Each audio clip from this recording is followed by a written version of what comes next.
Hello all, good morning. Welcome to Kerala stock market guide. ഇന്നത്തെ pre market സെഷനിലേക്ക് നമുക്ക് പോകാം. അപ്പം ആദ്യം നമുക്ക് ഡോ ജോൺസിൻ്റെ ഫ്യൂച്ചർ ട്രേഡ് ചെയ്യുന്നത് എങ്ങനെയാണെന്ന് നമുക്ക് നോക്കാം. 61 പോയിന്റ് സബ്സൈഡ് ട്രേഡ് ചെയ്യുന്ന S&P ആൻഡ് നാസ്ഡാക്കിൻ്റെ ക്ലോസിംഗ് നെഗറ്റീവിലായിരുന്നു. ഓക്കെ, യൂറോപ്യൻ മാർക്കറ്റ്സും ക്ലോസ് ചെയ്തിരിക്കുന്നത് ഒരു ബെയറി സെൻറ്റിമെൻറ്റ്സിലല്ല, ഒരു നെഗറ്റീവ് ഫീൽ ഉണ്ടെങ്കിൽ പോലും ഒരു ന്യൂട്രലായിട്ടാണ് ക്ലോസ് ചെയ്തിരിക്കുന്നത്. ഏഷ്യൻ മാർക്കറ്റ്സിൽ ഇന്നലത്തെ ബുള്ളിഷ്നെസ്സിന് ഇന്നൊരു കുറവുണ്ട്. ഇന്ന് ടോട്ടലി ഒരു നെഗറ്റീവ് സെൻറ്റിമെൻറ്റ്സ് ഏഷ്യൻ മാർക്കറ്റ്സിൽ നിലനിൽക്കുന്നുണ്ട്. Nifty 8 point സബ്സൈഡാണ്. സോ ഒന്നെങ്കിൽ ഒരു ഗ്യാപ്പ് ഡൗൺ ഓപ്പണിംഗ് അല്ലെങ്കിൽ ഒരു ഫ്ലാറ്റ് ഓപ്പണിങ്ങിനാണ് നമ്മുടെ മാർക്കറ്റിൽ പോസിബിലിറ്റി. നിക്കി നോക്കുകയാണെങ്കിൽ മോസ്റ്റ്ലി 2% ഡൗൺ സൈഡാണ്. 1250 പോയിന്റ് ഡൗൺ സൈഡിലാണ്.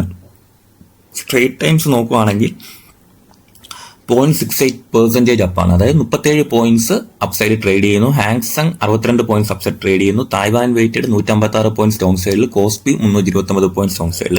4% 5% ഡൗൺ സൈഡാണ്. കോസ്പി അറിയാം, നമുക്ക് അവിടെ നടക്കുന്ന കാര്യങ്ങൾ അഗ്രസീവ് ബൈയിങ്ങും അഗ്രസീവ് സെല്ലിങ്ങുമാണ് ആ ഒരു മാർക്കറ്റിൽ നടക്കുന്നത്. 5% 6% എന്നൊക്കെ പറയുന്നത് ഇപ്പോൾ അവിടുത്തെ ഒരു നാച്ചുറൽ സംഭവമായിട്ട് മാറിയിട്ടുണ്ട്.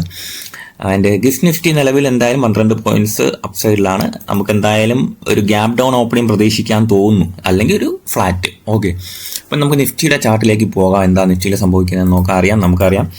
15 മിനിറ്റ് ചാർട്ടിലേക്ക് പോയാൽ അറിയാം. ഈ അവസാന അരമണിക്കൂറുകളിൽ സംഭവിക്കുന്ന കാര്യങ്ങൾ നിഫ്റ്റിയിൽ അറിയാം. ഈ അഗ്രസീവ് ആയിട്ടുള്ള ക്യാൻഡിൽസ് കാണുന്നുണ്ട്.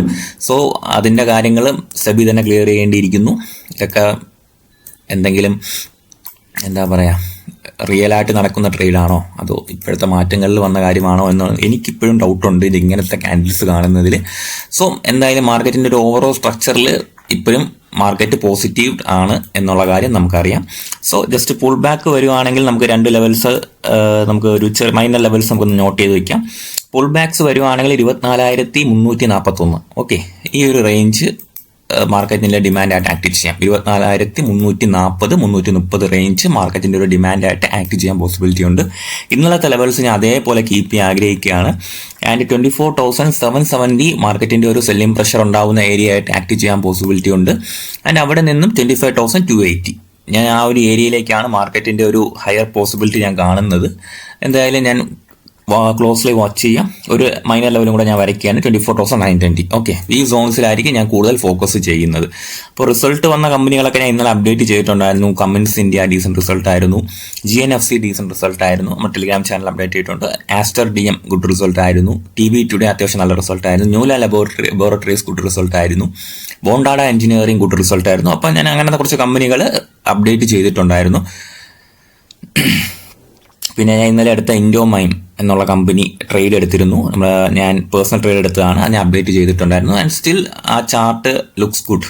ഇൻഡോമൈം എന്ന് പറയുന്ന കമ്പനി, ഇൻഡോമൈം എന്ന് ഞാൻ വിളിക്കുന്നു. ഇൻഡോമൈം എന്ന് പറഞ്ഞ കമ്പനി ഇന്നലെ എൻ്റെ ടാർഗറ്റ് അടിച്ചിട്ടുണ്ടായിരുന്നു. ഒരു മൊമെന്റം ട്രേഡായിട്ടാണ് എടുത്തിരുന്നത്. 850 എൻ്റെ സെക്കൻഡ് ടാർഗറ്റ് ഞാൻ വെച്ചിട്ടുണ്ട്. ഇതുവരെ ഞാൻ സെല്ലും ചെയ്തിട്ടില്ല. എന്തായാലും നോക്കാമെന്ന് പറഞ്ഞിരിക്കുകയാണ്. ഇൻഡോമൈം ടാർഗറ്റ് അടിച്ചെങ്കിൽ ഞാൻ വിറ്റിട്ടില്ല. ഓക്കെ, ആൻഡ് നമുക്ക് ഫോക്കസ് ചെയ്യാവുന്ന ഒരുപാട് കമ്പനികൾ ഇപ്പം മാർക്കറ്റിലുണ്ട് കേട്ടോ. അപ്പോൾ അതിലൊന്ന് HEG ആണ്. HEG ഞാൻ ഇന്നലെ എൻ്റെ പേഴ്സണൽ ട്രേഡായിട്ട് ടാർഗറ്റ് അടിച്ചിട്ടുണ്ടായിരുന്നു. അപ്പോൾ എൻ്റെ അടുത്ത ടാർഗറ്റായിട്ട് ഞാൻ എന്തായാലും ഹോൾഡ് ചെയ്യുകയാണ്. ഞാൻ പോർട്ട്ഫോളിയോയിൽ ഇട്ടേക്കുന്ന കമ്പനിയാണ്. അടുത്തൊരു 880 റേഞ്ച് വരെയൊക്കെ ഞാൻ ഹോൾഡ് ചെയ്യാൻ ഉദ്ദേശിക്കുകയാണ്. പിന്നെ സ്പോട്ട് കിങ്, ഇതൊക്കെ ഞാൻ ഓൾറെഡി എടുത്ത ട്രേഡാണ്. പിന്നെ NICL വളരെ നല്ലൊരു സ്ട്രക്ചർ കാണുന്ന ട്രേഡാണ് NIACL എന്ന് പറയുന്നത്. അത്യാവശ്യം നല്ല രീതിയിൽ ബൈയിങ് പ്രഷർ തന്ന ശേഷം ഡൗൺ സൈഡ് വന്നു. ആൻഡ് ഇനി ഞാനൊരു അപ്സൈഡ് പ്രതീക്ഷിക്കുന്ന ഒരു സ്റ്റോക്കാണ് NIACL. അപ്പോൾ ഇതെല്ലാം നിങ്ങളൊരു സ്റ്റഡി പർപ്പസിന് വേണ്ടി മാത്രം എടുക്കുക. കൂടുതൽ ഇതൊരു റെക്കമെൻഡേഷൻ ആയിട്ട് കണക്കാക്കാത്ത ഒരു സ്റ്റഡി പർപ്പസ് വീഡിയോ ആയിട്ട് മാത്രം കണക്കാക്കി പഠിക്കാനായിട്ട് ശ്രമിക്കുക. ഓക്കെ, അപ്പോൾ ജുബിലൻ്റ് ഫുഡ്, ഇത് ഞാൻ ട്രേഡ് എടുത്ത സ്റ്റോക്കാണ്. അപ്പോൾ എനിക്ക് ഇതിൽ പ്രോഫിറ്റിലാണ്. ഇനി എനിക്ക് കുറച്ച് ക്വാണ്ടിറ്റിയും കൂടെ വിൽക്കാനുണ്ട്. അപ്പോൾ അത് ഞാൻ ഹോൾഡ് ചെയ്യുകയാണ്. ഓക്കെ, അപ്പോൾ എൻട്രി എടുത്ത ശേഷം ഒരുപാട് സ്റ്റോക്സ് ഇങ്ങനെ ഞാൻ ബേസിക്കലി ഞാൻ ചെയ്യുന്നത്, നമ്മുടെ ടെലിഗ്രാം ചാനൽ അപ്ഡേറ്റ് ചെയ്തിട്ടുണ്ടായിരുന്ന ഒരു കാര്യം, there are lot of fishes in the sea. അതെ, സ്റ്റോക്ക് മാർക്കറ്റ് എന്നത് കടൽ പോലെയാണ്. ഇഷ്ടം പോലെ അവസരം, ഡൈവേഴ്സിഫൈ ആൻഡ് സ്റ്റേ സേഫ്. അപ്പം ഞാൻ ചെയ്യുന്ന പ്രധാന കാര്യം എന്ന് പറയുന്നത് മാക്സിമം സ്റ്റോക്സിൽ ഞാൻ അലോക്കേഷൻ കൊടുക്കാറുണ്ട്. ആൻഡ് ഞാനത് എപ്പോഴും ട്രേഡിൽ പോസിറ്റീവ് ഒരു ലോസ് ആയോ പ്രോഫിറ്റ് ആയോ നോക്കിക്കൊണ്ടൊന്നിരിക്കാറില്ല. ജസ്റ്റ് ഡൈവേഴ്സിഫൈ ചെയ്തിരിക്കും. പിന്നെ ചിലപ്പോൾ നല്ല അറിയാമല്ലോ, പെട്ടെന്നുണ്ടാകുന്ന മാർക്കറ്റ് ക്രാഷുകളിൽ എൻ്റെ പോർട്ട്ഫോളിയോ നെഗറ്റീവിലേക്ക് പോകും. ബട്ട് ഞാൻ എടുക്കുന്ന സ്റ്റോക്സിൽ എനിക്ക് വിശ്വാസമുള്ളതുകൊണ്ട് ഞാൻ പെട്ടെന്നുണ്ടാകുന്ന സ്റ്റോപ്പ് ലോസ് ഹണ്ടിങ്ങിൽ ഞാൻ പേടിക്കാറില്ല. ഞാൻ ജസ്റ്റ് ഒന്ന് ഹോൾഡ് ചെയ്യും. ആൻഡ് 2 to 3 വീക്സ് എല്ലാ സ്റ്റോക്സിനും സമയം കൊടുക്കാറാണ് പതിവ്. അവിടെ നിന്ന് മാർക്കറ്റ് തിരിച്ചു കയറും. മിക്കതും തിരിച്ചു കയറുക തന്നെയാണ് ഉണ്ടാവാറുള്ളത്. ഓക്കെ, ആൻഡ് ജംന ഓട്ടോ, ഇതെല്ലാം ഞാൻ ഹോൾഡ് ചെയ്യുന്ന സ്റ്റോക്സ് ആണ് കേട്ടോ. മിക്കതും ഞാൻ ഹോൾഡ് ചെയ്യുകയാണ്. ഇതെല്ലാം എൻ്റെ പേഴ്സണൽ ഗ്രൂപ്പിൽ ഞാൻ ഇടുന്നുണ്ട്, അപ്ഡേറ്റ് ചെയ്യുന്നുണ്ട് ജംന ഓട്ടോ. അപ്പോൾ ഇതെല്ലാം ഞാൻ ഇങ്ങനെ കാത്തിരിക്കാൻ തയ്യാറായവർക്ക് നല്ല ഒരു പ്രോഫിറ്റ് വരത്തുള്ളൂ. ഓക്കെ, അപ്പോൾ നിങ്ങൾക്ക് ഏതെങ്കിലും സ്റ്റോക്സ് ഡൗട്ട്സ് ഉണ്ടെങ്കിൽ നിങ്ങൾക്ക് എൻ്റെ അടുത്ത് ഒരാൾ ടാറ്റ സ്റ്റീൽ ചോദിച്ചിട്ടുണ്ടായിരുന്നു. ടാറ്റ സ്റ്റീൽ നമുക്ക് നോക്കാം. സ്റ്റോക്സ് ഡൗട്ട്സ് ഉണ്ടെങ്കിൽ അത് ഇതേപോലെയൊക്കെ വാച്ച് ചെയ്യാനായിട്ടുള്ള ഇന്നലെ കാത്തിരിക്കണം. നമ്മൾ ചില മൊമെൻറ്റുകളും താഴോട്ട് പോയാലും നമ്മൾ ജസ്റ്റ് ഹോൾഡ് ചെയ്യാനുള്ള മെൻറ്റാലിറ്റി കാണിക്കണം. ടാറ്റ സ്റ്റീൽ നല്ല ഡിമാൻഡ് ഏരിയയിൽ നിന്ന് റേസ് ചെയ്യുകയാണ്. ഞാൻ ഓൾറെഡി എന്താ പറയുക ഇൻവെസ്റ്ററാണ് ഈ സ്റ്റോക്കിൽ.